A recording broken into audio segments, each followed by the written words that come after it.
रांची से बड़ी खबर, हजारीबाग जेल में एक कैदी के HIV संक्रमित होने पर हाईकोर्ट ने लिया संज्ञान। यह मानवाधिकारों का गंभीर उल्लंघन है। हाईकोर्ट ने कहा यह केवल एक कैदी के स्वास्थ्य से जुड़ा मसला नहीं है, जेल व्यवस्था की बड़ी खामियों को उजागर करता है। वहीं जस्टिस सुजीत नारायण प्रसाद और जस्टिस संजय प्रसाद की अदालत ने दिया आदेश।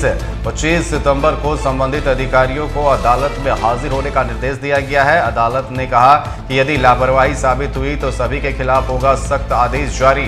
कोर्ट में दायर याचिका के अनुसार कैदी 2 जून 2023 से जेल में है। वहीं संक्रमित कैदी को पहले धनबाद मंडल कारा में रखा गया था। 10 अगस्त 2024 को उसे लोकनायक जयप्रकाश नारायण केंद्रीय कारा हजारीबाग स्थानांतरित किया गया था। और यहीं कोर्ट के पूछा कि संक्रमण आखिर कैसे और किन परिस्थितियों में हुआ है। वहीं कोर्ट ने मौखिक टिप्पणी करते हुए कहा कि यह घटना महज एक मेडिकल ट्रेजरी नहीं है।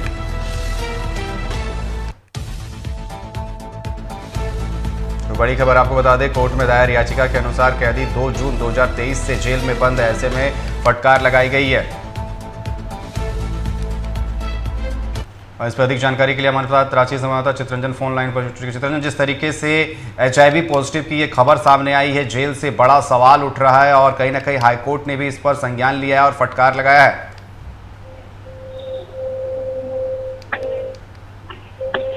चित्रंजन, क्या मेरी आवाज आप तक पहुंच पा रही है?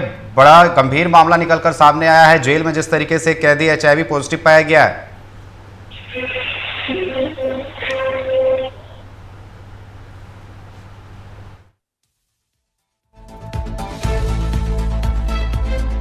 धनबाद मंडल कारा में रखा गया था।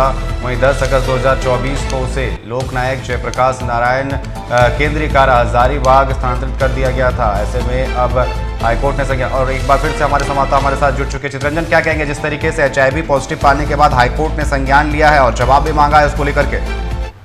बिल्कुल, देखिए कि किस तरीके का मामला है अनिकेत की। कोई व्यक्ति जब जेल में सजा याफ्ता हो जेल के अंदर कैद हो और वो जब HIV संक्रमित हो जाता हो, जैसे बाहर का कोई व्यक्ति अगर HIV संक्रमित हो तो समझ में आता है कि बाहर में कई लोगों से संपर्क में आया हो, या फिर जब वो बीमार रहा हो, या फिर ब्लड का, या फिर किसी के साथ संबंध से, या फिर किसी कारणों से वो HIV संक्रमित हो गया हो। लेकिन जब वो जेल के अंदर कैद है और जब कैदी को HIV संक्रमित हो जाए तो आप समझिए कि जेल की क्या व्यवस्था है, कानून जेल की जो सुरक्षा व्यवस्था है वो कैसी है, या फिर वहाँ की बाकी व्यवस्थाएं कैसी है कि लोग जो कैदी है वो संक्रमित हो जा रहे हैं। इस पर मानवाधिकार आयोग ने भी गंभीर मामला बताया है और हाईकोर्ट ने कहा है कि देखिए यह मानवाधिकारों का उल्लंघन है और कैदी के स्वास्थ्य से जुड़ा मसला नहीं, बल्कि जेल व्यवस्था जिसका मैं जिक्र कर रहा था कि हाईकोर्ट ने भी कहा है कि यह सिर्फ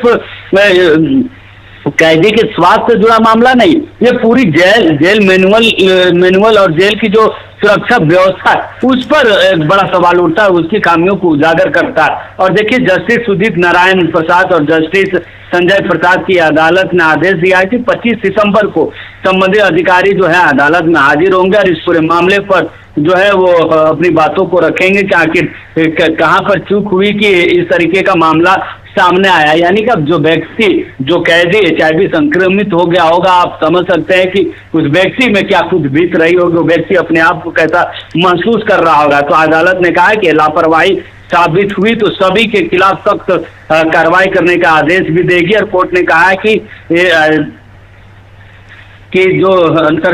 जो ये पूरा जो मामला है संक्रमण, जो कैदी जो है पहले धनबाद मंडल कारा में रखा गया था और 10 अगस्त 2024 को उसे लोकनायक जयप्रकाश नारायण केंद्रीय कारा हजारीबाग को स्थानांतरित किया गया था। तो कोर्ट ने पूछा कि संक्रमण आखिर कैसे और किन परिस्थितियों में हुआ।